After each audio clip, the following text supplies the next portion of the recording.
Hello everyone, जय हिंद। आज है 7 सितंबर और आज की इस वीडियो में हम 7 सितंबर से बनने वाले करंट अफेयर के सभी इंपॉर्टेंट क्वेश्चंस को कवर करेंगे। और आप लोग रिवीजन के लिए मुझसे टेलीग्राम पर भी जुड़ सकते हैं। टेलीग्राम में मेरी आईडी है कल्याणी मैम पीडीएफ, जहां ऑलरेडी मुझे 14,500 के आसपास स्टूडेंट फॉलो कर रहे हैं। डेली की क्विज और पीडीएफ मैं आप लोगों को वहीं पर शेयर कर देती हूँ। ठीक है, तो कल यानी कि 6 सितंबर को हम लोगों ने पढ़ा था कि हिन्नाम जो तूफान है, ये जापान की ओर तेजी से बढ़ रहा है। जो सोलोमन द्वीप है, इसने अमेरिकी जहाजों के प्रवेश पर रोक लगाई है। आंध्र प्रदेश में विशाल दवा पार्क स्थापित की जाएगी। मैक्सिको में स्वामी विवेकानंद जी की प्रतिमा और एलएनजी से चलने वाला पहला ट्रक लॉन्च कर दिया है ब्लू एनर्जीज मोटर्स ने।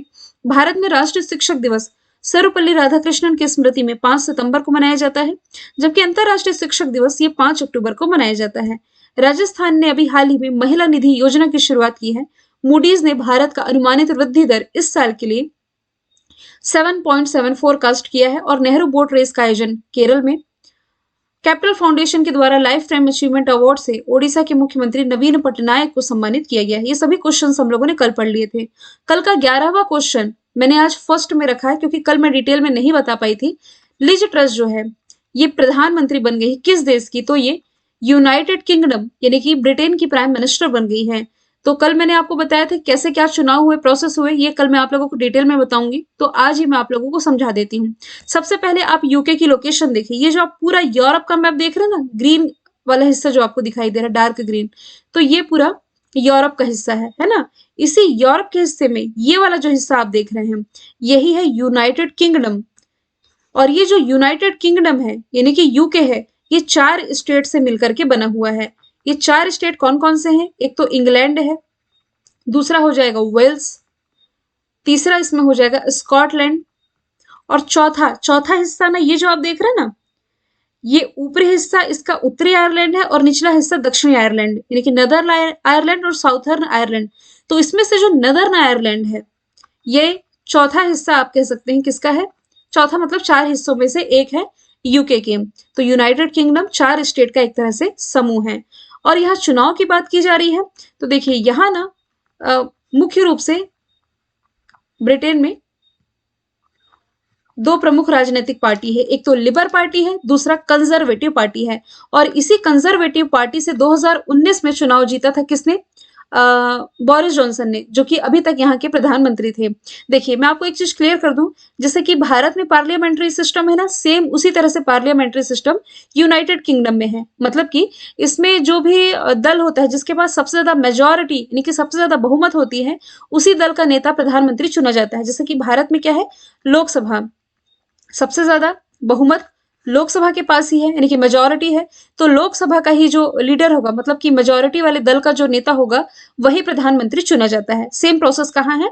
ब्रिटेन में है। तो 2019 में कंजर्वेटिव पार्टी के जो नेता थे बोरिस जॉनसन, ये प्रधानमंत्री पद के दावेदार क्या, प्रधानमंत्री ही चुने गए थे। लेकिन अभी क्या हो रहा था बीते कुछ समय से, कि यहाँ कुछ ऐसी राजनीतिक संकट आप कह लीजिए जिससे गुजरना पड़ा था किसे?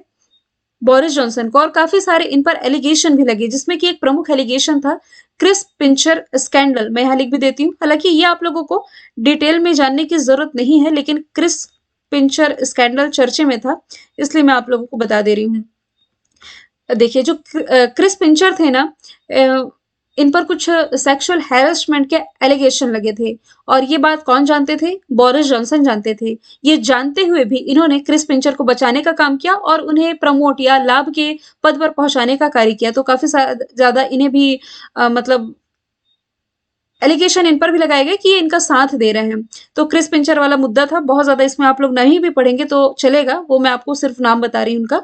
तो काफी ज्यादा इन पर राजनीतिक दबाव भी बढ़ता चला गया बोरिस जॉनसन के ऊपर। तो 2 महीने पहले क्या किया, इन्होंने इस्तीफा दे दिया था। अब देखिए, अब मान लीजिए प्रधानमंत्री अपने पद से इस्तीफा दे दिए, भारत में जैसे नरेंद्र मोदी जी इस्तीफा दे दिए। अब ऐसा तो नहीं कि पूरे देश की जनता फिर से वोट देगी, फिर से लोकसभा के चुनाव होंगे, ऐसा बिल्कुल नहीं है, क्योंकि भाई उनकी पार्टी गिरी नहीं है। जो मुखिया थे उन्होंने इस्तीफा दे दिया है। तो सेम उसी तरह से अब कंजर्वेटिव पार्टी है, जो अभी भी मेजोरिटी इन्हीं के पास है। तो कंजर्वेटिव पार्टी में टोटल 8 लोग थे जो मतलब चाहते थे कि हम प्रधानमंत्री बने, जिसमें कि जो प्रमुख नाम निकल करके आते हैं, एक तो ऋषि सुनक है जिनकी इमेज आप देख पा रहे हैं, और दूसरी लिज ट्रस है। तो बोरिस जॉनसन जब प्रधानमंत्री थे ना 2019 में, उसी समय इनके दल में जो ऋषि सुनक है ये वित्त मंत्री बनकर के आए और जो लिज ट्रस है ये विदेश मंत्री बनकर के आई। तो एक तरह से आप कह लीजिए कि यहाँ प्रधानमंत्री पद के दावेदारी के लिए ना वित्त मंत्री और विदेश मंत्री के बीच में एक तरह का चुनाव था। ठीक है, मतलब पूरे देश की जनता ने वोट नहीं दिया, ये अपने आप में ही पार्टी के द्वारा, कंजर्वेटिव पार्टी जो कि अस्तित्व में थी, एक तरह से इनके द्वारा जो प्रधानमंत्री इन्हीं के देश की चुन ली गई है। मतलब कि यहाँ की प्रधानमंत्री बनने वाली ये तीसरी महिला हैं। इनसे पहले थेरेसा मे और मार्गरेट थैचर ये महिला प्रधानमंत्री रह चुकी हैं। ओवरऑल देखिए यदि हम, तो ये ब्रिटेन की 15वीं प्रधानमंत्री है। जैसे कि भारत में अभी 15वीं राष्ट्रपति कौन बनी है? द्रौपदी मुर्मू। सेम उसी तरह से यहाँ 15वीं प्रधानमंत्री कौन बन गई है?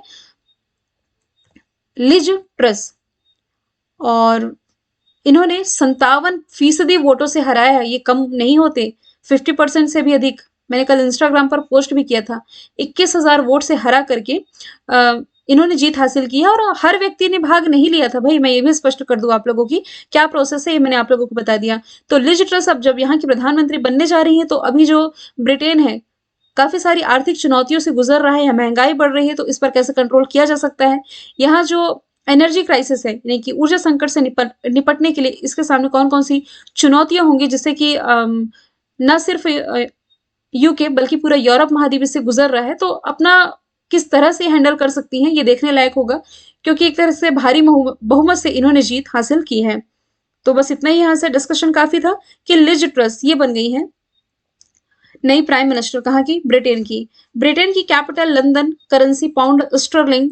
और अभी भारत जो है ये ब्रिटेन को पीछे छोड़ते हुए दुनिया की 5वीं सबसे बड़ी अर्थव्यवस्था बना है। ये मैंने आप लोगों को बता दिया है। क्वेश्चन को ज्यादा लंबा नहीं करूंगी। न्यूजीलैंड के दोबारा से प्राइम मिनिस्टर कौन बनाए गए थे? ऑस्ट्रेलिया के तो चलो एंथनी अल्बनीज बनाए गए हैं। ठीक है। पुर्तगाल के एंटोनियो कोस्टा। न्यूजीलैंड की जेसिका अर्डन, हाँ, न्यूजीलैंड की जेसिका अर्डन प्रधानमंत्री है।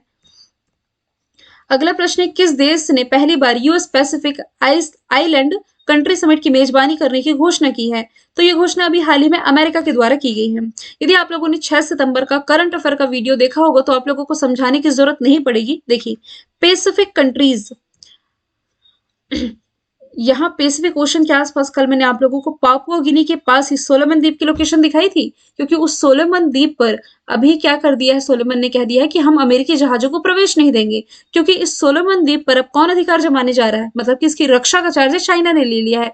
और एक तरह से कहा जाए तो चाइना के ही इशारे पर सोलोमन ने अमेरिकी जहाजों पर प्रतिबंध लगाने की घोषणा की है। लेकिन अमेरिका ये तो चाहता है कि इसके साथ, मतलब जो पैसिफिक कंट्रीज के जो छोटे छोटे आइलैंड हैं, इनके साथ इसके जो ट्रेड है ये मजबूत हो। इसलिए तो जो यूएसए है सोलोमन द्वीप में अपना फिर से दूतावास खोलने जा रहा था, है ना। तो अब एक तरह से कंट्रोल में है, किसके कंट्रोल में है? सोलोमन द्वीप कंट्रोल में है चाइना के, और उसी तरह से उसके पूरे इशारे पर कार्य कर रहा है। तो ये चिंता का विषय है यूएसए के लिए, और सोलोमन द्वीप के आसपास की जो कंट्री जैसे ऑस्ट्रेलिया, न्यूजीलैंड, इनके लिए भी एक चिंता का विषय है।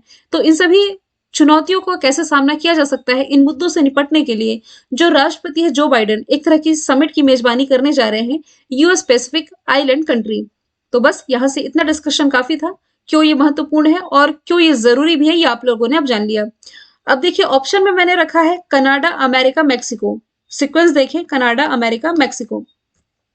तो कनाडा, अमेरिका, मैक्सिको, ये नॉर्थ अमेरिका की 3 प्रमुख कंट्रीज हैं।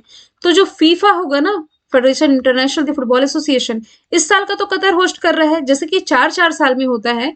तो फीफा मेंस अब जो होगा 2026 में, इसे यही 3 कंट्री मिलकर होस्ट करने वाली हैं। फिर लैटिन अमेरिका, फिर इधर आ जाइए ना साउथ अमेरिका की तरफ, तो यहाँ इसकी जो सबसे बड़ी कंट्री है ये ब्राजील है, और ब्राजील मैंने चौथे ऑप्शन में रखा है। अभी हमारे जो विदेश मंत्री है ना, ये ब्राजील, अर्जेंटीना और पराग्वे के दौरे पर गए थे, इसलिए मैंने यहाँ ऐड करके समझाना उचित समझा। अमेरिका से आप ये रिलेट कर सकते हो कि ग्लोबल हेल्थ सिक्योरिटी इंडेक्स के मामले में ये टॉप पर है, और इसमें इंडिया की रैंकिंग 66 रही है। ठीक है। कनाडा में ए.आर. रहमान की प्रतिमा आप रिलेट कर लो। ए.आर. रहमान की प्रतिमा नहीं, माफ कीजिएगा, ए.आर. रहमान के नाम पर रोड का नाम रखा जा रहा है। अमेरिका का डिस्कशन हो गया। मैक्सिको से कुछ तो हम लोगों ने पढ़ा था, कुछ जो मुझे याद नहीं आ रहा है। मैक्सिको में किसी के नाम पर कुछ रखा गया है। AR रहमान के नाम पर तो चलो कनाडा की सड़क है। ब्राजील सबसे बड़ा देश है। मेक्सिको से याद आ गया, स्वामी विवेकानंद जी की पहली प्रतिमा। ये मेरे करंट अफेयर में कल पढ़ाया था ना, देखिए वही मैं भूल कर रही थी, मेक्सिको से ही आप लोगों ने याद कर लिया। अगले प्रश्न की तरफ चलते हैं। हाल ही में किस देश ने भारतीय सेना के जो प्रमुख है मनोज पांडे, इन्हें नेपाल की जनरल के मानद रैंक से सम्मानित किया है? तो देखिए भारत के जो सेना प्रमुख है मनोज पांडे, इन्हें नेपाल के जनरल के मानद रैंक से सम्मानित किया गया है यहाँ की राष्ट्रपति विद्या देवी भंडारी के द्वारा। ठीक है, इनका जो आवास है शीतल आवास, यहाँ आयोजित एक समारोह में इन्हें सम्मानित किया गया। तो दोनों देशों की सेनाओं के बीच में आयोजित एक अनूठी परंपरा है, क्योंकि मनोज पांडे जो है ना, ये 4 दिन के नेपाल के दौरे पर रहे थे। हालांकि यदि देखा जाए तो दोनों देशों की सेनाओं के बीच में एक मिलिट्री एक्सरसाइज का भी आयोजन किया जाता है, जिसका नाम सूर्य किरण है। नेपाल की लोकेशन इंडिया के नक्शे में आप देख सकते हैं, भारत के कंधे पर ही बैठा हुआ है। और माउंट एवरेस्ट का डिस्कशन हम हमेशा ही करते हैं, जब जब नेपाल का डिस्कशन आता है कि वही माउंट एवरेस्ट यही है, यहाँ उसे सागर माथा के नाम से जाना जाता है। कुछ ट्रेड की यदि हम बातें कर लेना, तो इतिहास में पहली बार जो नेपाल है ये भारत को सीमेंट निर्यात करने जा रहा है। ठीक है, थोड़ा सा अदर ऑप्शन के बारे में यदि मैं बात करूं, तो भूटान का जो हाईएस्ट सिविलियन ऑनर है नगदग पेलदी खोरलो एक्चुअल में, इससे प्राइम मिनिस्टर नरेंद्र मोदी जी को सम्मानित किया जाएगा। यूएई का जो हाईएस्ट सिविलियन ऑनर है जिसका नाम है जायद मेडल, इससे ऑलरेडी प्राइम मिनिस्टर को सम्मानित किया जा चुका है। और जो कांग्रेस के वरिष्ठ नेता शशि थरूर है ना, इन्हें फ्रांस का हाईएस्ट सिविलियन ऑनर सम्मानित किया गया है, सेवलेर दीला लीजन दी ऑर्डर। अगला प्रश्न है, भारत का पहला नाइट स्काई सेंचुरी कहाँ स्थापित किया जाएगा? अभी कुछ दिन पहले मैंने डिस्कस किया था कि भारत का पहला डार्क स्काई रिजर्व ये लद्दाख में बनने जा रहा है। और इस रिजर्व का नाम भी मैंने आप लोगों को बताया था, यहां मैं लिख भी देती हूँ, चांग थांग वाइल्ड लाइफ सेंचुरी। तो भारत का पहला नाइट स्काई सेंचुरी लद्दाख में स्थापित किया जाना है, अगले 3 महीने के भीतर ये स्थापित कर लिया जाएगा। अब देखिए, नाइट स्काई सेंचुरी क्या है? एक तरह का सार्वजनिक और आप कह सकते हैं निजी भूमि होती है, जिसमें कि जैसे कि रातों में तारे दिखाई देते हैं ना, पूरी तरह से नाइट वाला एटमॉस्फेयर यहाँ के वातावरण में प्रोवाइड कराया जाएगा। रात में जैसे तारे दिखाई देते हैं, तो तारों वाली रात यहाँ दिखाई देगी, एक तरह की खास क्वालिटी यहाँ होगी। तो जिसमें कि एक रात का पूरा एटमॉस्फेयर यहाँ शो होगा। एक ऐसा क्षेत्र होगा जो कि आमतौर पर एक पार्क के आसपास होगा और प्रकाश प्रदूषण को प्रतिबंधित करता है। जो नॉर्मल लाइट हमें मिलती है, जैसे कि स्ट्रीट लाइट वगैरह, आर्टिफिशियल लाइट हमें मिलती है ना, नेचुरल चीजों से जो मिलती है, इन सबसे परे जो होता है, नेचुरल नहीं है स्ट्रीट लाइट, माफ कीजिएगा, तो इन सबसे परे जो एक लाइन में यदि मैं कहूँ तो यदि आपके पास लाइट नहीं भी है, बिजली का कनेक्शन नहीं भी है, तो ऑटोमेटिकली हमें जो तारों से जो लाइट जनरेट होती है, रात का जो माहौल होता है, सेम उसी तरह सा एक तरह का डार्क स्काई रिजर्व कह लीजिए, सेंचुरी कह लीजिए, ये लद्दाख में स्थापित किया जा रहा है। इसका नाम होगा, मतलब कि जहां स्थापित किया जा रहा है, ये होगा थांगजिंग वन्यजीव अभ्यारण्य। ठीक है, यदि मैं बात करूं लद्दाख की, तो इसके जो उपराज्यपाल हैं ये हो जाएंगे R.K. माथुर, यानी कि Radha Krishna Mathur. Border road organisation ने दुनिया का सबसे ऊंचा सड़क यही उमिंगला दर्रे पर बना करके कंप्लीट कर लिया है। सबसे ऊंचा, दुनिया का सबसे ऊंचाई पर स्थित चलता फिरता यानी कि मूवेबल सिनेमा घर यहीं स्थापित किया गया था। इसने अपना राज्य की पशु और राज्य की पक्षी भी तो घोषित किया है, आप लोगों को याद है क्या? राज्य की पशु इसने स्नो लेपर्ड को, हिम तेंदुआ को घोषित किया था। और राज्य की पक्षी किसे घोषित किया? ब्लैक नेक क्रेन को। असम, यहां बात की जा रही भारत का पहला की, तो असम में भारत का पहला क्या? Multi modal logistic park. Uttar Pradesh में भारत का पहला क्या? तो उत्तर प्रदेश की राजधानी लखनऊ में भारत का पहला नाइट सफारी जैव विविधता पार्क आप कह सकते हैं, यहां स्थापित किया जाएगा। हिमाचल प्रदेश में भारत का पहला क्या? Ski park. अगला प्रश्न है, हाल ही में आयोजित होने वाले जो 36वें राष्ट्रीय खेलों के जो शुभंकर हैं, इसका शुभारंभ किसने किया है? तो ये शेर है एक्चुअल में, जिसका शुभारंभ अभी हाल ही में किया गया है गृह मंत्री अमित शाह जी के द्वारा। और इसका जो गेम्स का एंथम होगा ये है जुड़ेगा इंडिया जीतेगा इंडिया। थीम है celebrating unity through sports. Last time खेलो ये जो राष्ट्रीय खेल है ये हुए थे 2015 में। तो शेर है इसका जो शुभंकर है ना, शेर है जो कि लॉन्च कर दिया गया है अमित शाह जी के द्वारा। कुछ यहाँ टाइपिंग मिस्टेक होगी तो ये मैं आप लोगों को सुधार करके दे दूंगी। अमित शाह के बारे में यदि मैं बात करूं तो ये हमारे गृह मंत्री हैं ही। इनका निर्वाचन क्षेत्र हो जाएगा गुजरात का गांधीनगर। और इनके जो सचिव हैं यानी कि हमारे गृह सचिव की यदि मैं बात करूं तो ये हो जाएंगे अजय कुमार भल्ला। ठीक है। और यदि मैं बात करूं नरेंद्र मोदी की, तो नरेंद्र मोदी ने अभी हाल ही में जो 44वां शतरंज ओलंपियाड हुआ था ना, कहाँ हुआ था? चेन्नई में। तो इसमें मिसाल रिले का शुभारंभ इन्हीं के द्वारा किया गया था, प्राइम मिनिस्टर नरेंद्र मोदी जी के द्वारा। अशोक गहलोत के बारे में यदि मैं बात करूं, जो कि राजस्थान के कौन है? मुख्यमंत्री। इन्होंने राजीव गांधी ग्रामीण ओलंपिक खेलों की शुरुआत की है। नितिन जयराम गडकरी जी, इन्होंने अभी हाल ही में ब्लू एनर्जीज मोटर्स के द्वारा जो एलएनजी ट्रक है ना, तो ये इन्हीं के द्वारा लॉन्च किया गया है, नितिन जयराम गडकरी जी के द्वारा। अगला प्रश्न है, भारत में जो पहला mountain cycling eliminator world cup 2022 कहाँ आयोजित हुआ? तो ये लेह लद्दाख में आयोजित किया गया। अब लद्दाख की लोकेशन हम देख चुके हैं तो लोकेशन के माध्यम से हम डिस्कस नहीं करेंगे। तो इसका जो आयोजन है ये लद्दाख पुलिस ने, यहाँ के प्रशासन और साइकिलिंग एसोसिएशन ऑफ इंडिया के सहयोग से किया है। भारत का पहला mountain cycling eliminator world cup रहा है। कोलकाता में 2021 का जो डूरंड कप रहा ना, जिसमें कि गोवा विजेता रहा, ये कोलकाता में आयोजित किया गया था। इस वर्ष का खेलो इंडिया यूथ गेम्स कहाँ आयोजित किया गया? हरियाणा के पंचकुला में, चौथा एडिशन था। जबकि खेलो इंडिया यूनिवर्सिटी गेम्स जिसका दूसरा एडिशन था कर्नाटक के बैंगलोर में स्थापित शुरू किया गया था। और इसमें जो यूनिवर्सिटी टॉप पर थी ये थी जैन यूनिवर्सिटी बैंगलोर की ही। क्वाड देशों के वरिष्ठ अधिकारियों की बैठक की मेजबानी, ये इस साल की जो बैठक होगी भारत इसे होस्ट करेगा। क्वाड में 4 कंट्रीज शामिल है, यूएसए, ऑस्ट्रेलिया, जापान और अपना देश भारत तो इसमें शामिल है ही।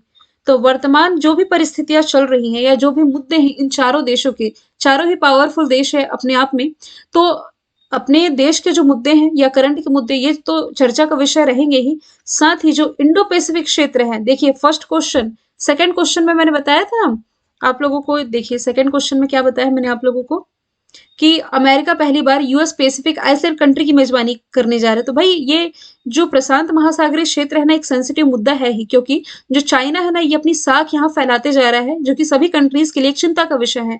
तो अब जो क्वाड देशों की जो वरिष्ठ अधिकारियों की बैठक होगी इसे भारत होस्ट करेगा। तो इसमें एक प्रमुख मुद्दा इंडो पैसिफिक क्षेत्र पर विकास पर चर्चा भी करना होगा।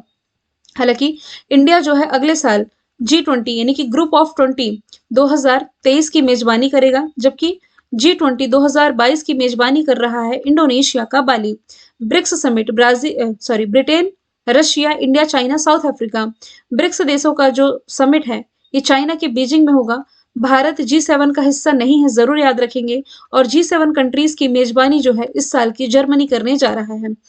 कल मैंने आप लोगों को बताया था कि 5 सितंबर को राष्ट्रीय शिक्षक दिवस मनाया गया और इसी दिन राष्ट्रीय दान दिवस यानी कि इंटरनेशनल डे ऑफ चैरिटी ये मनाया जाता है मदर टेरेसा की स्मृति में, क्योंकि धर्मार्थ का कार्य इन्होंने जीवन भर किया है और चैरिटी के लिए अपने जीवन भर इन्होंने जो कार्य किए हैं तो इनके लिए जो कंट्रीब्यूशन दिया है इन्हें चिन्हित करने के लिए इनके सम्मान में ये दिवस मनाया जाता है। हालांकि 1979 में इन्हें नोबेल पीस प्राइज से सम्मानित भी किया जा चुका है मदर टेरेसा।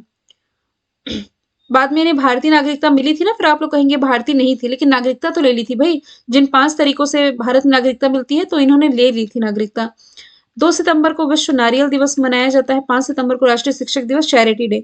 चैरिटी यानी दान से याद रखना कि दान देने के मामले में भारत 14th प्लेस पर है, टॉप पर इंडोनेशिया। 8 सितंबर को साक्षरता यानी कि लिटरेसी डे मनाया गया और 14 सितंबर को राष्ट्रीय हिंदी दिवस मनाया जाता है। अंतर्राष्ट्रीय हिंदी दिवस ये आपका 10 जनवरी को मनाया जाता है। अभी हाल ही में साइरस मिस्त्री का सड़क हादसे में निधन हुआ, ये न्यूज चर्चा में भी थी।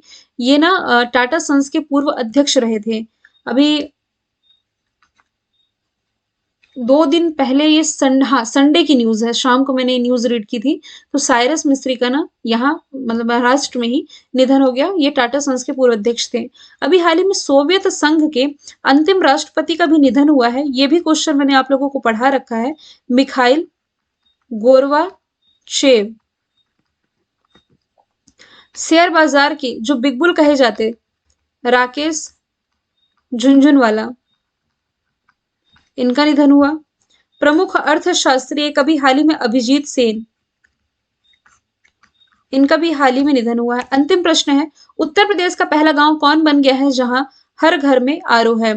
तो हाल ही में उत्तर प्रदेश का जो भरतौल जिला है, यहाँ हर घर में आरओ की फैसिलिटी है।